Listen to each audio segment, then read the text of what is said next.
Welcome to A1R Psychic Radio here on Moonstruck TV with Amanda Hall Psychic all the way from the Gold Coast. I'm sure everybody around this amazing planet of ours has had an absolutely awesome week. I mean, there's been lots of mixtures of things going on planetary-wise, but it's also been, I think, a really nice time of the year because astrologically it's the last month of the year, or the last sign of the year that we're working with at the moment, because all the energy's in Pisces, and before we blink, we'll be into the astrological new year. So it's been a year of a week of reflection where people are sort of really getting in touch with their emotions. A lot of things coming to the surface, and I just think it's a magical time of the year because it's time of the year that we can catch our breath. We've had the new year, we've had all our New Year's resolutions, and we're sort of, a quarter of the way through the year, and it's a time where we can just slow down marginally and catch our breath and just go along with the flow. And I think that's a really nice place to be. And it's also the change of the seasons. Here in Australia, we're just heading into autumn, or what you guys in America affectionately call fall. But I know for our Northern Hemisphere family and friends, you're moving into your springtime, which is a time of renewal and opportunity and starting to think towards the warmer weather and being outdoors more and having some fun. So I really envy you. I actually like the warmer part of the year. I'm not a big fan of winter. So as the weather starts to turn cold here, I start to want to hibernate and not sort of do too much. But, I suppose that's what winter time's all about too. So we'll kick the show off this week, as we always do, with the Simply Tarot card of the week. So this week we're working with the Chariot card. And I thought this was really enlightening, seeing as we're in the Pisces time of the year where we are letting go of things and we are slowing down. To have the Chariot come out, for some people it may represent a movement of resonance. For others it may be a journey.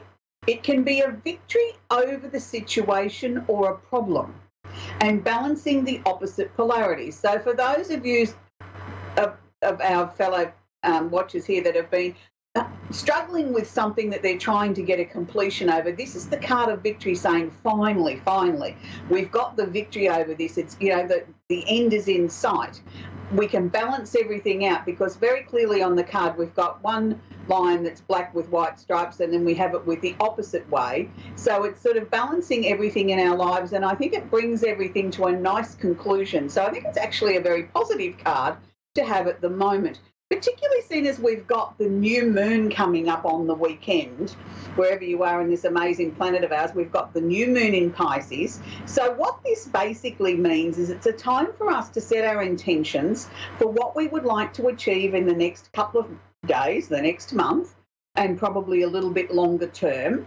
So I always try and teach people to have, a couple of little lists going, something that we feel we can achieve pretty much now, or, is coming to a conclusion now, and we just need a little bit of a push to get it over the line.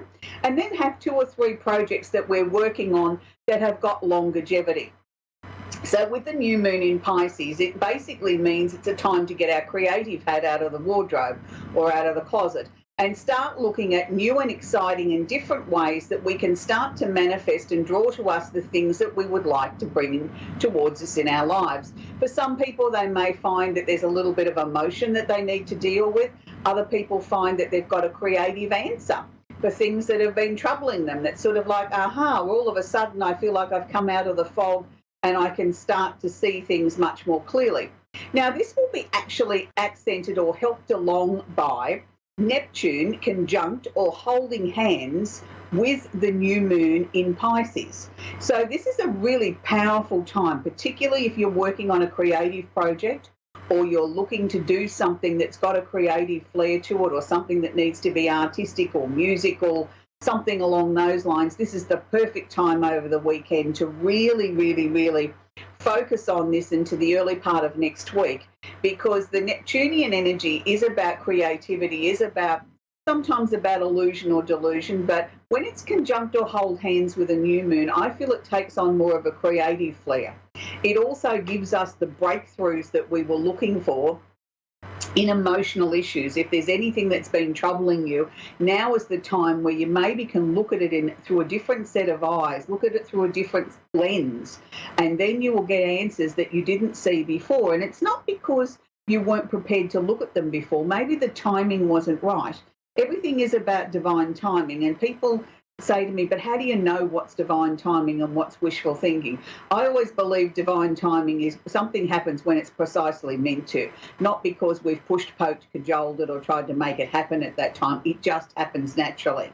When it's something that's wishful thinking, it's something that we're wishing to have happen, or it's something we're wanting to try and make happen. And quite often then, if we do push or poke something into a place that it's not ready to go to, we don't get the desired results, or we feel, gee, I didn't feel it would be this empty when I achieved what it was I was searching for. And it's because we've gone against the grain, or swimming against the tide, as some people call it. And I call it against swimming against the divine timing tide.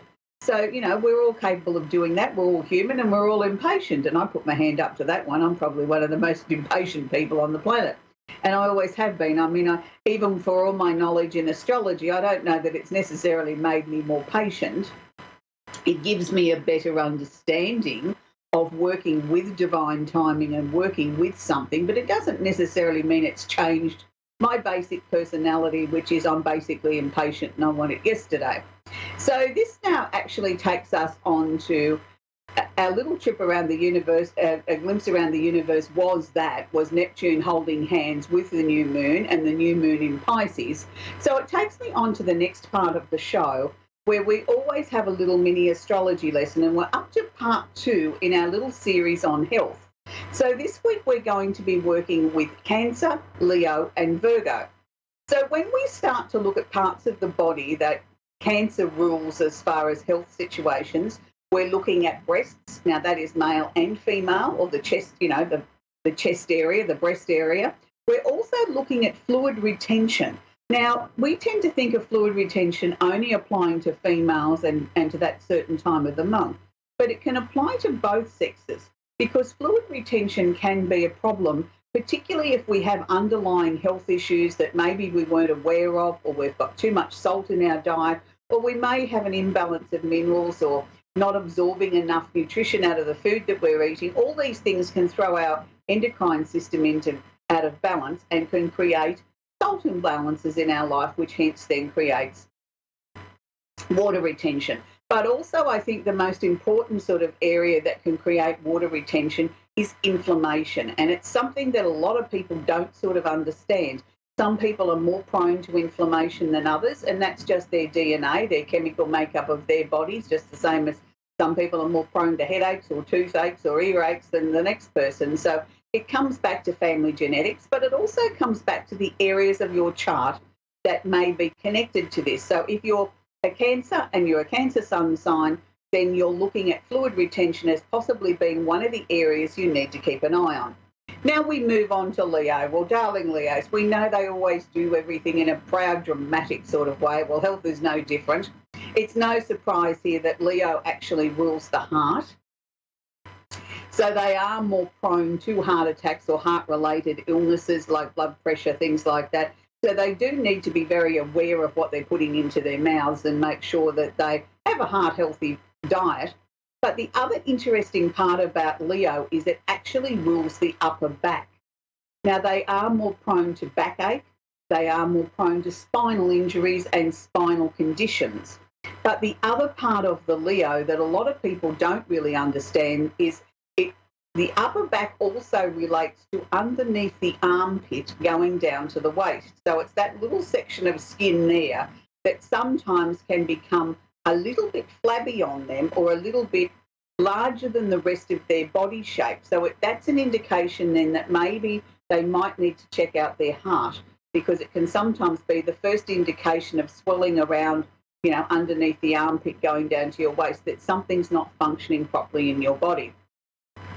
The final sign that we're going to work with this week is Virgo. Now, Virgo is one of those very misunderstood signs, and particularly I think when it comes to matters of health, because there's so many areas that sort of seem to can affect a Virgo. They are affectionately known as the hypochondriacs of the zodiac, and I don't know that that's necessarily true. I mean, I think they are more conscious and more focused on their physical health and well-being than probably all the other 11 signs put together. And this is why I think people look at them as being a little bit of a hypochondriac. They're always studying something or looking at the latest YouTube or, used to be in the olden days reading the Reader's Digest, medical dictionary to see what their ailments might relate to. Now it's Dr. Google. And it's because they want to understand. They want to understand why their body's not functioning at the optimum speed or the optimum feeling that they feel it should. So Virgo actually rules the intestinal area. And that's no surprise to me because it's an area then where they are so conscious of what they put in their mouth. So if they've got something wrong in their body, of course, the first place they're going to feel it is in the intestines and having trouble with elimination, or that in itself sort of creating headaches or muscle aches or a toe ache or something like that. So for our darling little Virgos, you really always need to go back and look at diet first. If you're not feeling well, then it's usually diet related. So next week we'll move on to our third part series in health, and we will actually be working with the signs of Libra, Scorpio and Sagittarius. But I do want to say I'm under no circumstances am I a doctor. This is only for your guidance only. It's what's connected to astrology. It is always only a guide when we talk about health. If in doubt, please contact your medical practitioner or your doctor. Don't leave anything to chance. And please, Dr. Google's there and it's great, but it's only a guideline. It does not replace proper medical treatment. So for those of you that watch the show regularly and don't often get a chance to get a reading with me or would like a more private reading, if you want to go to my Facebook page after the show, Amanda Hall Psychic, it'll lead you through to my website. When you're at the website, if you type in the code word radio in capital letters, you'll find a nice little discount there for being one of the members of the show. So it's really important that I think that we look at our health from time to time. So this week, of course, my candle of the week is I have two of them.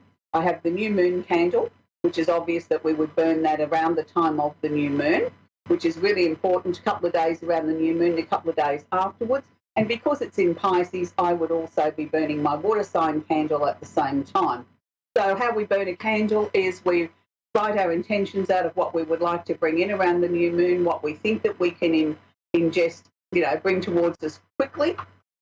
And then we have some longer term projects, 15 to 20 minutes minimum, up to 2 hours a day to burn your candle. Always burn your candle in a safe place, not near an open window, under a fan or under an air conditioner for obvious reasons, because it can sort of direct the flame and maybe catch on the curtains and we don't want to burn the house down.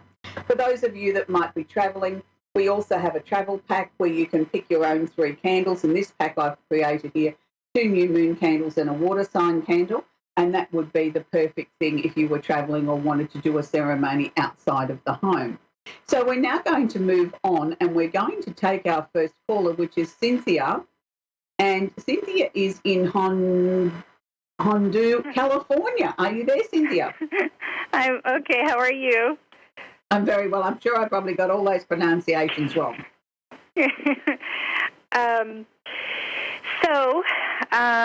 I actually wanted to see what it is that maybe you can pick up on, but I did kind of have a question. I was wondering. I'd rather send me a direct question if you don't mind. That helps me sort of get in and answer what you need to know quickly. And then if anything else comes through, I'm more than happy to share it with you. Okay. So I'm wondering if my ex-husband has completely moved on. Okay. He tells everybody he has. And he tries to convince himself he has, but I don't believe he has. No, I don't think totally he has. I think if you gave him the glad eye, he'd be back there and wanting a reconciliation as quick as Jack Flash. Having said that, I don't think that you need to feel responsible because he hasn't been able to completely move on. I mean, he's a big boy. He's got to be able to come to terms with, the reasons why the marriage didn't work and be grateful for the time that you've had together. There were some good times as well as some not so good times. And now it's time for him to sort of look out for what he needs. I'm sure there's somebody out there for him. And I'm not saying he hasn't been dating since the two of you parted company. I just think he's always compared his prospective dates to you. And that's a really strange thing because there was lots of things there in the marriage he wasn't happy about. Mm-hmm. So I suppose that sometimes it's hard sometimes for us to let go of something that, he obviously took his wedding vows seriously, and that's very admirable. But, you don't have to stay married to someone if it's not working, and it wasn't working for either of you. It was you were bringing out the worst in each other, not the best in each other. So I think give him another few months, and I think things will be different. I think he will slowly start to move on. He believes he has moved on, but he hasn't yet. You certainly have. And I feel by June this year, I think there's some major, major decisions to be made for you. Are you looking to take on board a new job? I'm trying to figure out how I will be supporting my daughter. And I don't know if it's a new career that I need to take on or if you can see my path. Well, I could see you're taking a new job. I sort of felt June was a turning point for you where things are starting to sort of come out of the tunnel into the sunlight. And having said that, then, if you're looking towards a new career, maybe there needs to be some study or some further training before we get to that point so we can put you in a much better position so that, you can go for better paying jobs, things that better suit you and suit your, your family life, raising your daughter on your own. But does your ex-husband have any contribution there? Does he take your daughter from time to time? Does he, share custody with you? So he has her 50% of the time, and he is giving me child support, which isn't really much, but it's something. And I have spousal support, which is temporary. It won't be for a very long time. Okay. So you've really got to shore up this year your financial future going forward, don't you? Yes. Yeah. I think you really need to sit down and look at what it is. If it's a career, what do you need to get to that point? Is there, can we do it all in one go, or do we need to do it in steps and stairs, or, there's a lot of decisions to be made, but I do know that there is another job from June onwards that will pay more money than what you've got now. And to me, it was sort of, a job to me pays the bills. A career is something we're passionate about. I wanted to see you get into something that you're passionate about. And that's what I felt we were starting to take those steps. So I think you need to start looking at that now. Okay. And that's not always an easy thing. They don't always necessarily show me what it is that you should be passionate about, that you should be going into. But I just want you to look at your skill set of what you've got now, and is there any part of that that we can turn into something that you can be passionate about? Yes. So I'm still wondering. I'm still looking and searching. Yeah, but that's not a bad thing.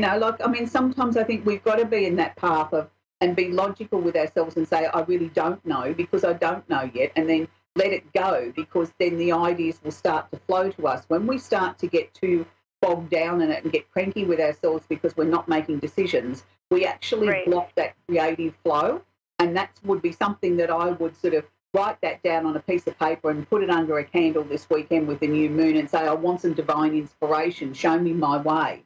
Show me what I need to be looking at.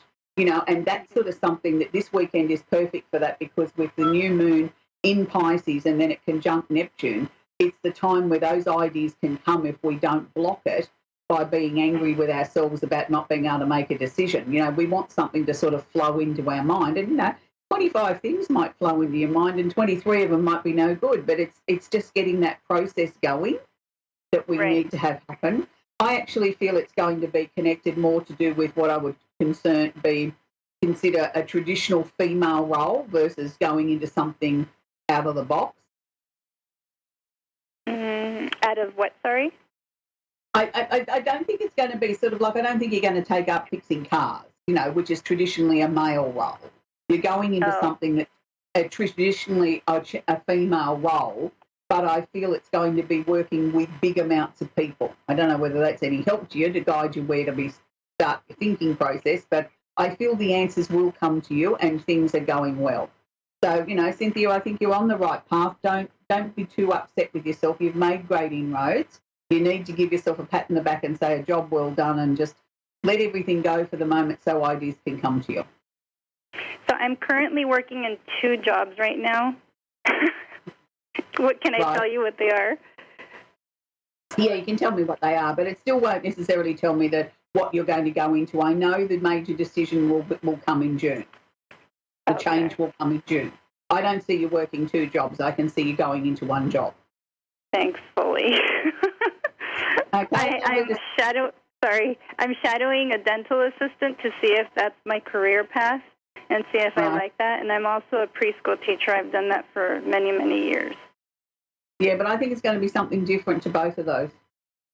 Good. Okay, lovely to speak with you, Cynthia. Well, I need to move on now, sweetie. Have a great night. Okay, we're going to talk. Wonderful. We're going to connect now with Bridget in Long Island in New York. Are you there, Bridget? Yes, I'm here. How can I help you tonight, sweetie? Well,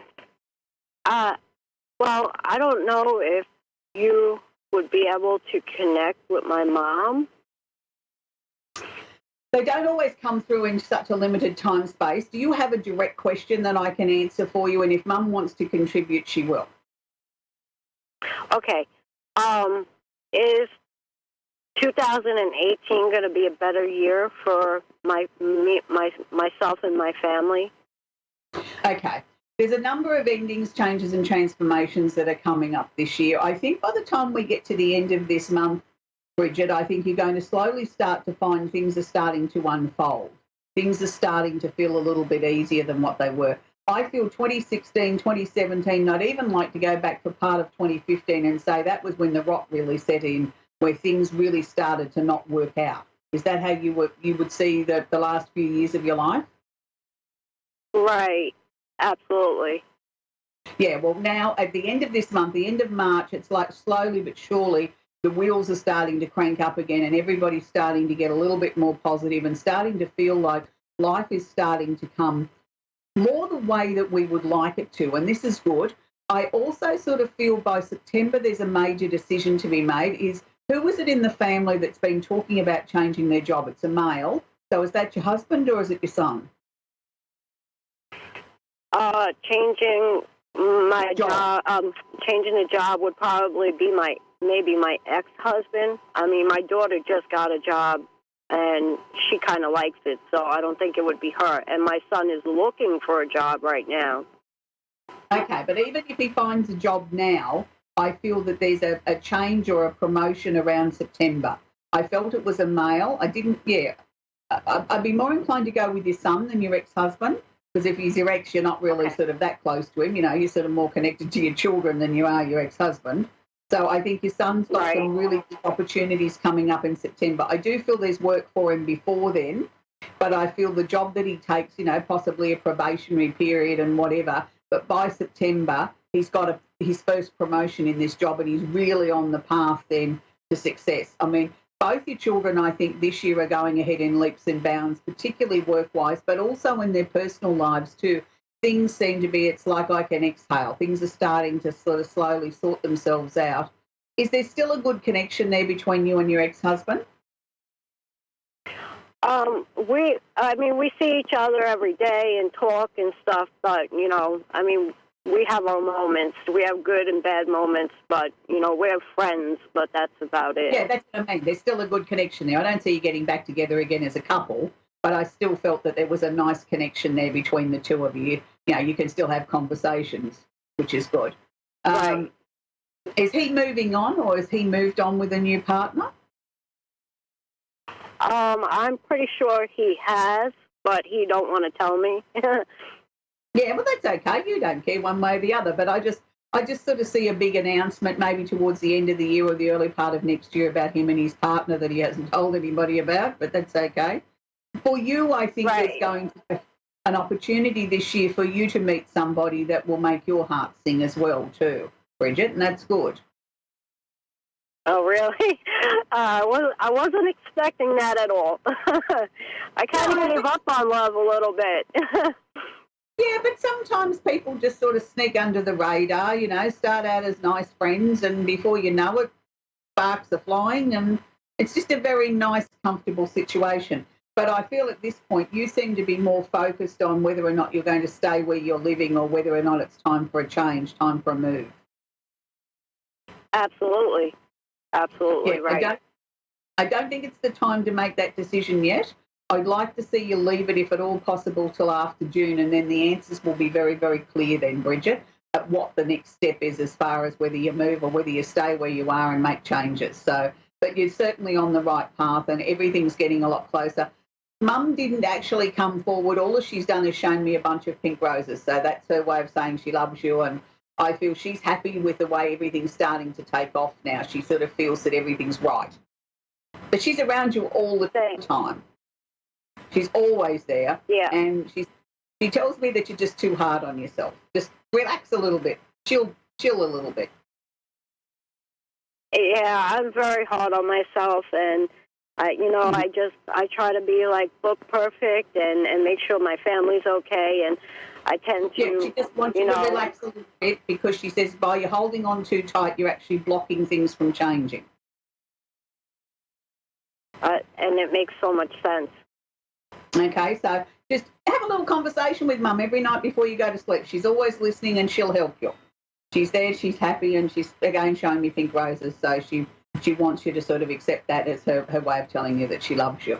Anyway, it's lovely to talk to you, Bridget. We've come to the end of the show again. The half hour goes very quickly each week. Next week we'll have our third part series on health, where we'll be working with Libra, Scorpio and Sagittarius. For those of you that want to get a reading, head to my Facebook page, Amanda Hall Psychic. That will take you through to the links to my website. And don't forget to type in capital letters radio in the coupon box at the checkout. Have a great week, and I look forward to working with you again next week here on A1R Psychic Radio as we take our little glimpse around the universe. We'll have our soy candle of the week and our Simply Tarot card of the week. Have a great week.